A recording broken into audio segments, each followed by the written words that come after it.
8வது அதிகாரத்தை நாங்கள் பார்க்க இருக்கிறோம். மத்தியஸ்தராகிய கிறிஸ்து. மத்தியஸ்தராகிய கிறிஸ்துவை பற்றி நாங்கள் பார்க்க இருக்கிறோம். அதில் அந்த அதிகாரம் எங்களுக்கு வைக்கப்பட்டிருக்கிற இந்த ஒழுங்குமுறை எங்களுக்கு விளங்குது. முதலாவது எங்களுடைய விசுவாச அறிக்கை பரிசுத்த எழுத்துக்களை பற்றி நாம் முதல் அறிஞ்சிருக்க வேணும். பரிசுத்த எழுத்துக்களை பற்றி என்ன செய்யுண்டு, பரிசுத்த எழுத்துக்களுக்கு அடுத்துதான் நாம் கடவுளை பற்றி, பரிசுத்த கடவுளை பற்றி, பரிசுத்த கடவுளும் திருத்துவத்தை பற்றி அறிஞ்சிருக்க வேணும். அடுத்தது கடவுளுடைய ஆணைகளை பற்றி அறிஞ்சிருக்க வேணும். பிறகு அந்த ஆணைகளை அவர் நிறைவேற்றுகிற 2 முறைகள், ஒன்று சிருஷ்டிப்பு, அடுத்தது பராமரிப்பு என்று அந்த 2ஐயும் பற்றி நாங்கள் அறிஞ்சிருக்கிறோம். பிறகு அடுத்தது நாம் உடன்படிக்கையை நாங்கள் படிக்க தொடங்குகிறோம். என்னடா மனுஷனோட இந்த உலகத்தில் இருக்கிற சகல விஷயங்களையும் ஆண்டவர் டீல் பண்ணுற விதம் எப்பயுமே உடன்படிக்கையினூடாகன்றது வேதம் எங்களுக்கு காட்டுது. அந்த உடன்படிக்கையில 1ஆம் ஆதாமோட அந்த உடன்படிக்கை எப்படி நடந்தது, அதுல உடன்படிக்கையினுடைய தரப்பினர் யாரு, உடன்படிக்கையில இருந்த நிபந்தனை என்ன, உடன்படிக்கையினுடைய வாக்குத்தத்தம் என்ன என்றதுகளை நாங்கள் 6வது அதிகாரத்தில் நாங்கள் பார்த்தாங்களா. அப்ப அது நாம 1ஆம் ஆதாமுடனான உடன்படிக்கை என்று சொல்லி நாம அதை சொல்லலாம். அதை நாம கிரியையின் உடன்படிக்கை என்றும் நாங்கள் அதுக்கு இன்னும் ஒரு பேரை சொல்லுவோம். அதுக்கு பிறகு நாங்கள் ஏனைய உடன்படிக்கைகள் பைபிள்ல எங்களுக்கு காட்டப்பட்டிருக்குது. அப்ப அது நோவாவோட உடன்படிக்கை, பிறகு ஆபிரகாமோட உடன்படிக்கை, மோசையோட உடன்படிக்கை, லேவியோட உடன்படிக்கை, தாவீதோட உடன்படிக்கை, அடுத்தது எங்களுக்கு நமக்கு தெரிந்து கொள்ளப்பட்ட மோசையோட கிறிஸ்துவோட உடன்படிக்கை என்று சொல்லி நாங்கள் அந்த உடன்படிக்கைகள் எல்லாத்தையும் பார்க்கணும். அப்ப அந்த உடன்படிக்கைகள்ல எங்களுக்கு தெரியும், குறிப்பாக மோசேயும் கிறிஸ்துவோடையும் செய்து கொண்டு அந்த உடன்படிக்கை, அதை நாம பேச்சிலான் அப்படி சொல்றது, அது நேரடியா ஜூதர்களோட செய்து கொண்ட உடன்படிக்கை. அடுத்தது சகல இனத்தோடும் செய்து கொண்ட உடன்படிக்கைன்னு நாம சொல்லலாம். அது எபிரேயரோட செய்து கொண்ட உடன்படிக்கை தான் மோசே மத்தியஸ்தம் வகிச்சது. அடுத்தது எல்லா இனத்தாரோடையும் செய்து கொண்ட உடன்படிக்கைக்கு நாசரேத்தூர் இயேசு மத்தியஸ்தம் வகிச்சார்.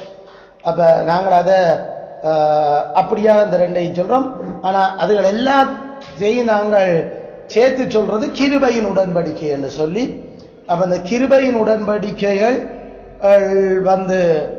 அது நோவா, அடுத்தது ஆபிரகாம், அடுத்தது எபிரேயர், அடுத்தது லேவி, அடுத்தது தாவீது, அடுத்தது சகல இனத்தினரோடையும் செய்து கொண்ட உடன்படிக்கையில நாங்கள் கிருபையின் உடன்படிக்கைன்னு சொல்றோம். கிருபை என்று சொல்றது காரணம், அந்த உடன்படிக்கையினுடைய நிபந்தனைய நிறைவேற்றுறதுக்கான பலனும் அந்த உடன்படிக்கைகளையே எங்களுக்கு கொடுக்கப்பட்டிருக்கு.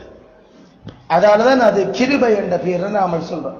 ஏன்னா ஒவ்வொரு உடன்படிக்கையிலையும் நிபந்தனை இருக்கு, அது நிறைவேற்றணும்.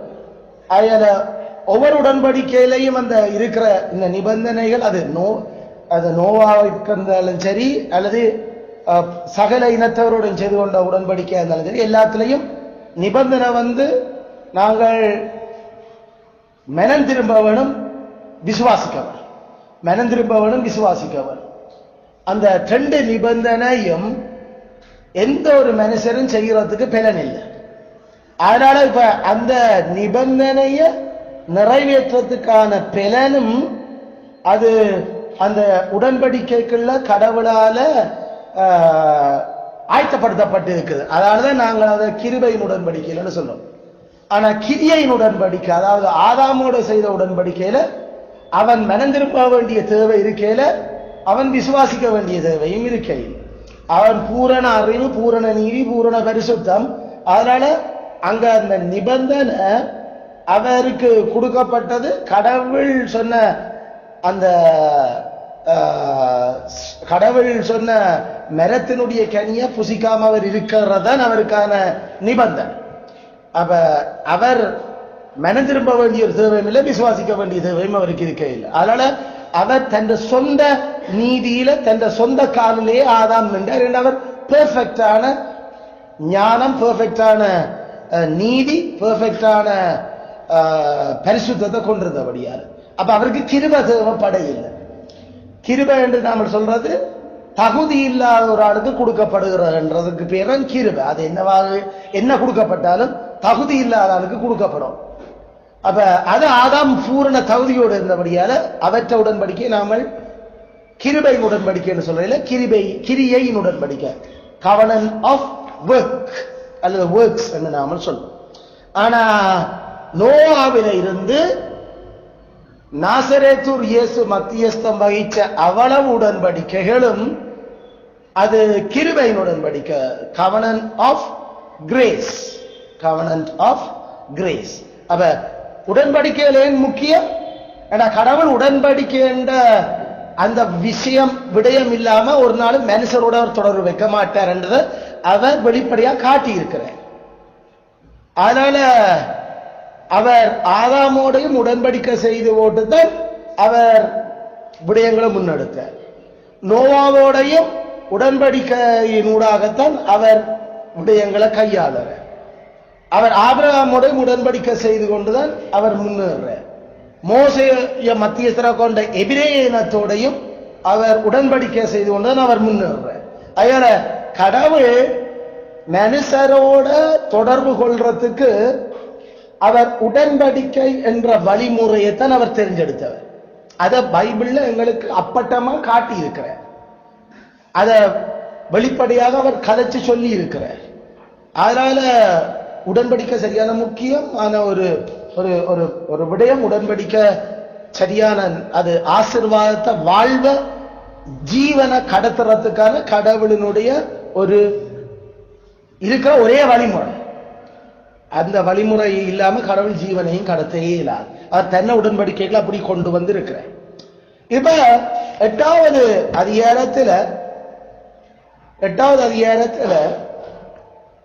நமக்கு பிந்தின ஆதாமாகிய கிறிஸ்துவோட செய்த உடன்படிக்கையை பற்றி எங்களுக்கு முற்பிதாக்கள் எழுதி இருக்கிறார். பிந்தின ஆதாமாகிய கிறிஸ்து. அப்ப முந்தின ஆதாம் பிந்தின ஆதாம், இந்த ரெண்டு முந்தின ஆதாம் பிந்தின ஆதாம், இந்த ரெண்டு பேரோடையும் 6வது சாப்டர்லையும் 8வது சாப்டர்லையும் இருக்கிற ரெண்டு உடன்படிக்கை காட்டப்படுது. ஆல்ரைட். அப்ப அந்த ரெண்டு உடன்படிக்கையும் நடுவில் கிருபையின் உடன்படிக்கையில் காட்டப்படுது. அப்படி என்று சொன்னா ஒரு விதத்தில் அந்த ரெண்டு ஆதாமோடையும் செய்த உடன்படிக்கை அது கிரியையின் உடன்படிக்கை தான். ரெண்டு ஆதாமோடையும் செய்த உடன்படிக்கை ஏண்டா முந்தின ஆதாமோட செய்ததும் கிரியையின் உடன்படிக்கை, ஏண்டா பிந்தின ஆதாமோட செய்ததும் கிரியையின் உடன்படிக்கை. அவரும் பெர்ஃபெக்ட், இவரும் பெர்ஃபெக்ட். அதனால ரெண்டு பேரும் கடவுளினுடைய நீதியில இல்ல, அவர் தங்கட நீதியிலே நின்று அந்த செயல்களை செய்து முடிக்க வேண்டி இருந்தது. ஏண்டா இவர் முந்தினாதான் அவர் பிந்தினார். இவரும் பெர்ஃபெக்ட், அவரும் பெர்ஃபெக்ட். ஒரு விதத்துல பிந்தினாதாவனுடைய சாயல்ல முந்தினாதான் படைக்கப்பட்டது. அயால அந்த சாயல் அந்த ரூபம் ரெண்டு பேர்லையும், இவர்ல ரூபம் அவர்ல அது நிஜம். அப்ப ரெண்டு பேற்ற உடன்படிக்கையும் ஒரு வித நாம சொல்லலாம் கிரியையின் உடன்படிக்கை தான். அதனால அந்த அது எங்களுக்கு தெளிவாகுது. அவர் கடவுளினால சொல்லப்பட்ட நியாய பிரமாணத்துக்கு கீழ்ப்படிந்தவராகி அந்த நியாய பிரமாணத்தை அவர் நிறைவேற்றி அதுல எந்த ஒரு பிழையும் விடாம என்று சொல்றது கூட எங்களுக்கு தெரியுது. அப்ப ஆதாமுக்கும் நியாயப்பிரமாண கிரியையின் உடன்படிக்கை நியாயமான பிரமாணம் தான் முந்தின ஆதாமுக்கும் பிந்தின ஆதாமுக்கும் நியாயமான பிரமாணம். அப்ப இப்ப கேள்வி, பிந்தின ஆதாமோட செய்த உடன்படிக்கைய நாங்கள் மீட்பின் உடன்படிக்கை என்று பெயரால அழைக்கிறோம். Alright, covenant of redemption, covenant of redemption. இதெல்லாம் எழுதணும். covenant of redemption சும்மா பார்த்து கொண்டு இருக்கிற இல்ல, சொல்ற ஏதோ ஒன்று எழுதி கொண்டிருக்கோம். covenant of redemption. முந்தின ஆதாமோட செய்தது நாங்கள் covenant of works என்று சொன்னாங்க. பிந்தின ஆதாமோட செய்தது covenant of redemption என்று சொல்லுறோம். அப்ப அடிப்படையில 3 உடன்படிக்கைகள் ஓடும் இருக்குது. ஒன்று covenant of works, covenant of grace, covenant of redemption. அதான் 6, 7, 8. 6ஆம் அதிகாரம் covenant of work, 7ஆம் அதிகாரம் covenant of grace, 8ஆம் அதிகாரம் covenant of redemption. சரியா?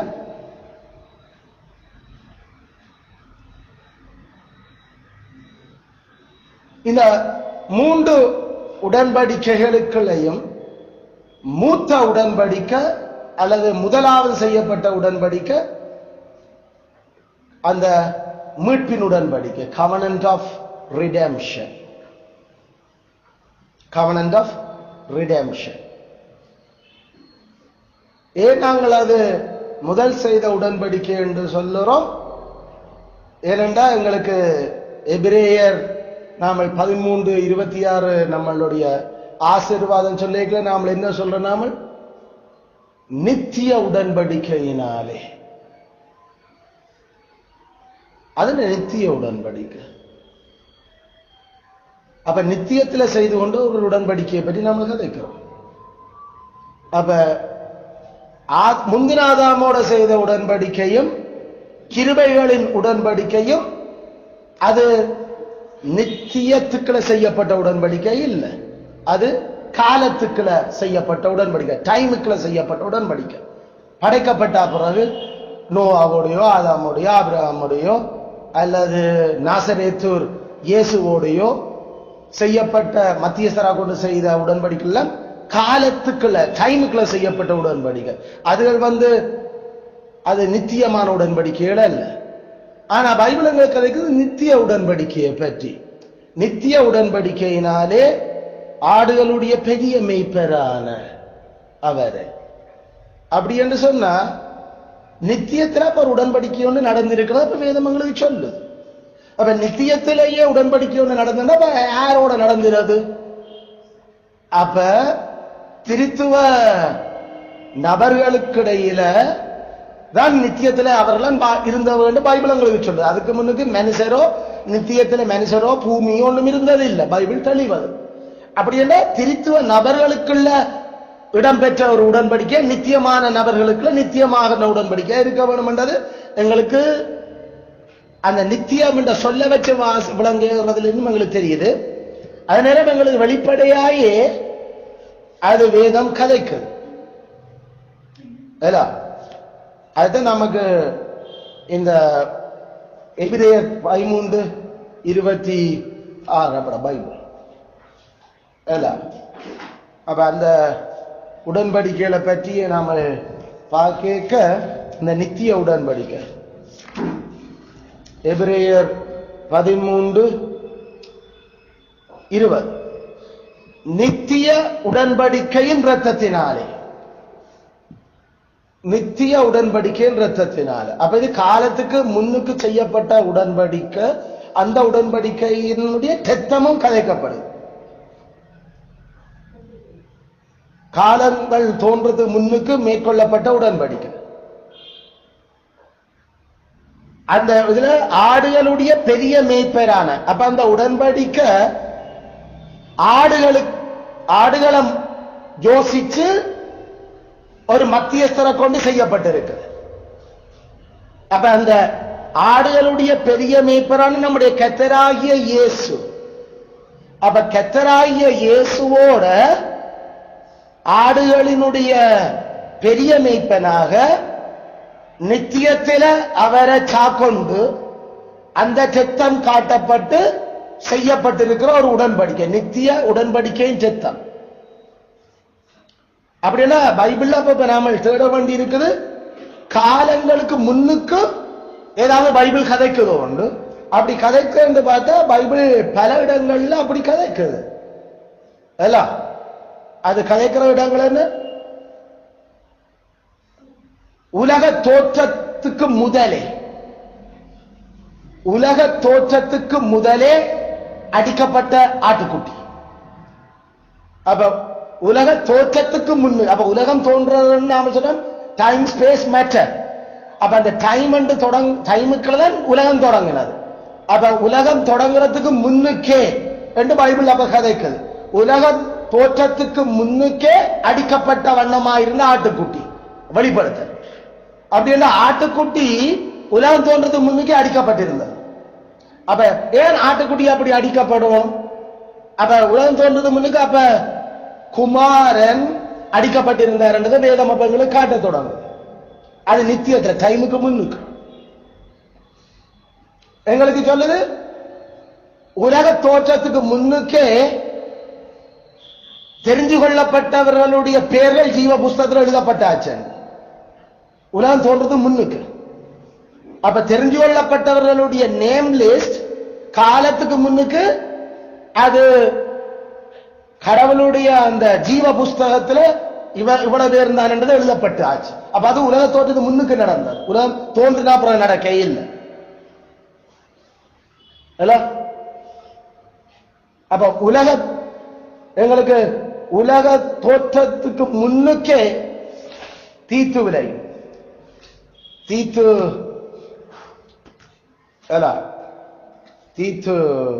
விலை நாமல் அதை பார்க்கிறோம். இந்த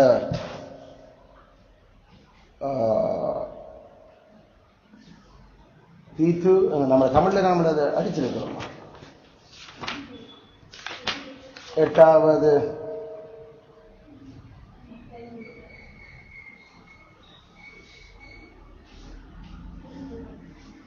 அப்ப நீங்கள் வீட்டை போய் இனிமேல் வாசிக்க கொஞ்சம் கவனமா பாருங்க. அந்த உலக தோற்றம் முதலே தீத்து 1:3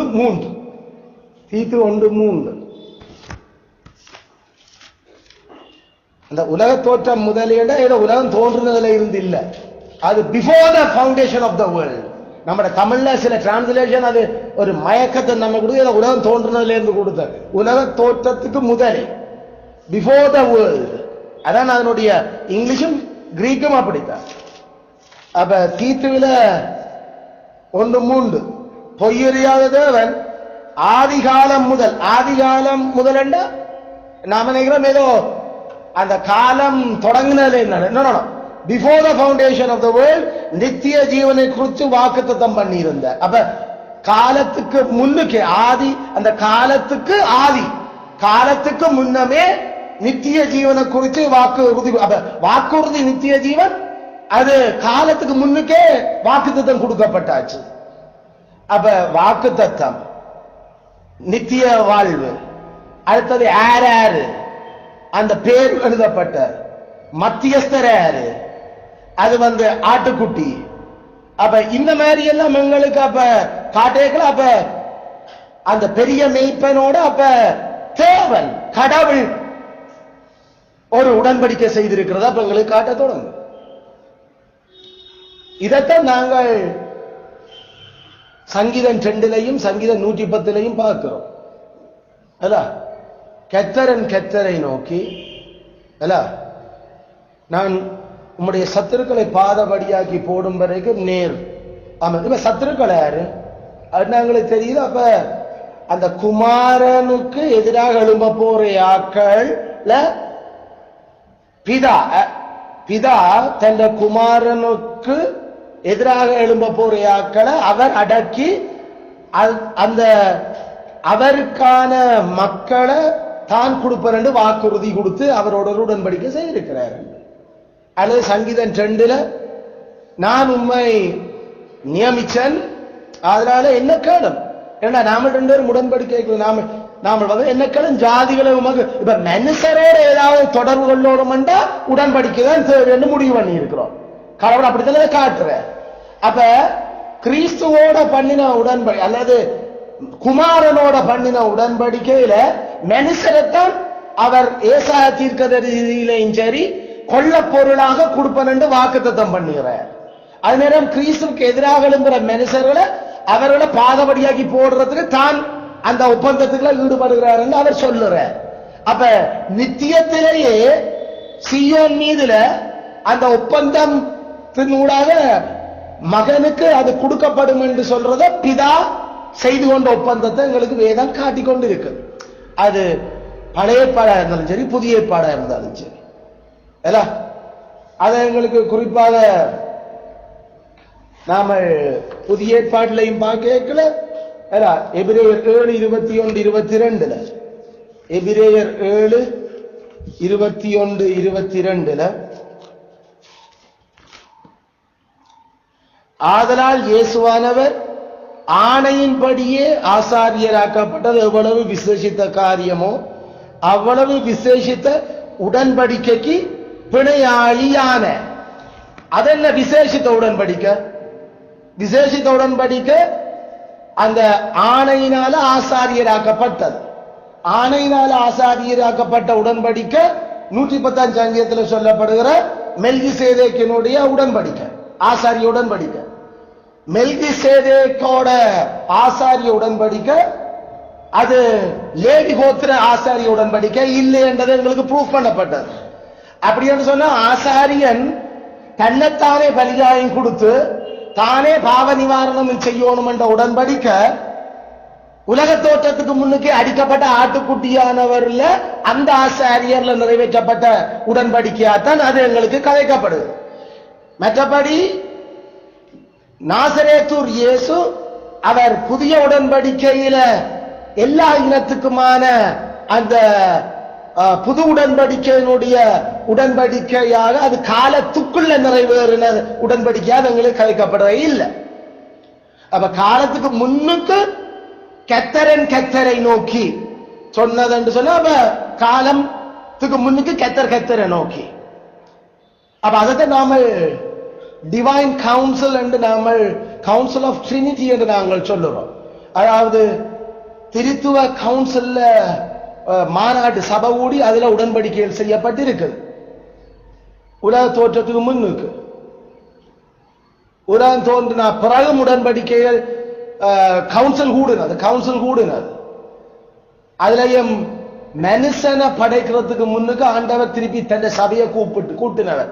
சபை கூட்டினு சொன்ன 3 பேரும் தாங்கள் கூடுனதான் சபை என்று சொல்றோம், பரிசுத்த கவுன்சில். அப்ப அது நாம சபை அது சபை ஒத்தி வைக்கப்பட்டது, சபை கூடினது என்று நாம சொல்லிக்கல. நாம என்னதை சொல்றோம்? பாராளுமன்றத்தை சொல்றோம். சபை என்று நாம கதை கேட்கல, அந்த அழைக்கப்பட்டவர்களுடைய கூட்டம், அதற்கு தான் நாம சபை என்ற பேர் சொல்றோம். அதுல பேப்பர்ல ஒழுங்கா வாசிக்க தெரியும். சபை என்ற பதம் பாராளுமன்றத்துக்கு நாம பயன்படுத்துறோம். என்ன சொன்னா அழைக்கப்பட்ட சபை ஒத்திவைப்பு நேரத்தில் சபை ஒத்திவைப்பு விவாதம் என்று சொல்றது அது அழைக்கப்பட்டது, கோல்ட் அவுட், அழைக்கப்பட்டவர்களுடைய கூட்டம். அப்ப மனுஷனை படைக்கிறதுக்கு முன்னுக்கு 6ஆம் நாளினுடைய 2வது வேலை செய்யறது முன்னுக்கும் பிதாகுமாரன் பரிசுத்தாவி ஒரு கவுன்சில் ஒன்று கூடினது, ஆலோசனை கூட்டம். அப்ப ஆலோசனை கூட்டம் கூடி அதுலதான் முடிவு எங்களுக்கு காட்டப்படுது. நாம அப்ப மனுஷனை படைப்போம், மனுஷனை நம்மட உருவத்துல படைப்போம், மனுஷனை ஆணும் பெண்ணுமா படைப்போம்.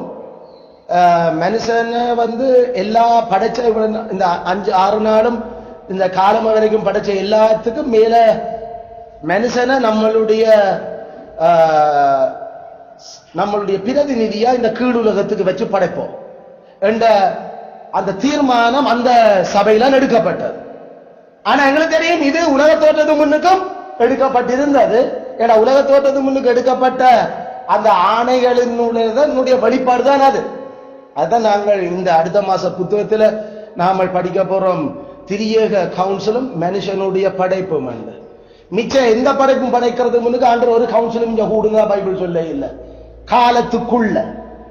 ஆனா காலத்துக்குள்ள மனுஷனை படைக்கிறதுக்கு மட்டும்தான் பிதாகுமாரன் பரிசுத்தாவி கூடி கடைசி முடிவு ஆலோசனை எடுக்கப்பட்டுச்சு. அப்ப அது மனுஷன் என்றது லேசான ஒரு ஆள் படைப்பு இல்லை என்றதனுடைய உச்சக்கட்ட தன்மை காட்டப்படுத்தும். ஏன்னா மனுஷன் கடவுள் அடிப்படையில் மனுஷன் கடவுள் சாதி, அதாவது தெய்வ சாதி மனுஷன். மிச்சம் எல்லாம் அது மண் சாதி. ஆனா மனுஷன் மட்டும்தான் அது டிவைன் தேவ சாதி. அதனால தேவந்த அந்த உருவம் இருக்க போற ஒரு படைப்பு. அதனால மனுஷன் தெய்வமும் மண்ணுமாக இருக்கிற அந்த விதத்துல படைக்கப்பட்டது. அவன் பரலோகத்தோடையும் தொடர்பு, பூலோகத்தோடையும் தொடர்பு மனுஷன் மட்டும்தான். மிச்சமெல்லாம் இந்த பூமியோட மட்டும் முடிஞ்சு போச்சு. மனுஷன் மட்டும்தான் பரலோகத்தோடையும் தொடர்பு. படைக்கலையே அது தேவ சாயலும் அது நேரம் மண் சாயலும் இருந்த ஒரு சாதி. அப்ப இது படுபயங்கரமான ஒரு பிரமிக்கத்தக்க அதிசயம். அது பயங்கரமான நாம அதிரத்தக்க விதமான உருவாக்கம்.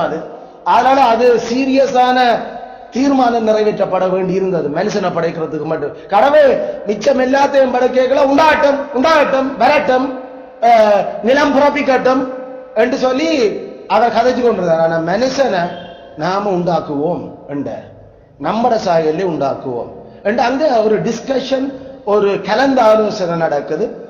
அந்த கலந்த ஆலோசனை திரியக நபர்களுக்குள்ள. ஏண்டா தூதர்கள் கடவுளுடைய சாயல் இல்ல, தூதர்கள் கடவுளுடைய சாயல் இல்லை, மனிதன் மட்டும்தான் கடவுளுடைய சாயல் படைக்கப்பட்டான். அப்ப தூதர்களோட அங்க டிஸ்கஷன் நடக்க இல்ல, தூதர்களோட கடவுளை ஆலோசனை செய்கிறவரும் இல்லை. ஏண்டா பைபிள் சொல்லுது அவருக்கு ஒரு தினம் ஆலோசனைக்காரனா இருந்தவன் இல்லை என்று. அப்ப கடவுள் யாரோட நாம படைப்போம் என்று கதைக்க தொடங்குற பிதாகுமாரன் பரிசுத்த ஆவி உடனடியான ஒரு ஆலோசனை கூட்டம் ஒன்று கூடி அந்த 6ஆம் நாள் 2வது படைப்பு, இறுதி படைப்பு படைக்கிறது முன்னுக்கு ஒரு கூட்டத்தை கூடி இருந்தது பைபிள். அதை நாம தி ட்ரினிட்டேரியன் கவுன்சில் என்று சொல்றது, திரியேகத்துவத்தின் கூட்டம். ஆல்ரைட். சோ மனுஷன் எவ்வளவு முடிசூட்டப்பட்டார் இப்படிப்பட்ட கவுன்சில்கள் எல்லாம் வச்சு. அப்ப இந்த படைப்பு அது நடக்கிறதுக்கு முன்னுக்கு, உலகம் தோன்றதுக்கு முன்னுக்கும் இப்படி கவுன்சில்கள் நடந்தது. அதுகள் எங்களுக்கு பைபிள்ல பல இடங்கள்ல காட்டப்படும். ஏன் பிதாக்கும் குமாரனுக்கும், பரிசுத்தாவிக்கும் பிதாக்கும் குமாரனுக்கும் இடையில இப்படி இந்த கூட்டம் கூடப்பட்டிருக்கிறத பைபிள் பல இடங்கள்ல காட்டு.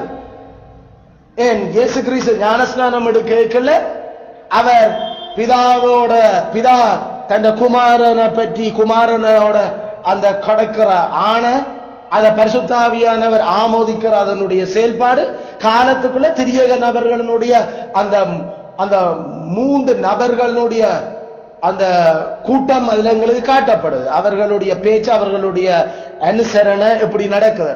அல்லது பிதாவினுடைய அந்த பெரும் சத்தம் குமாரனோடு அவர்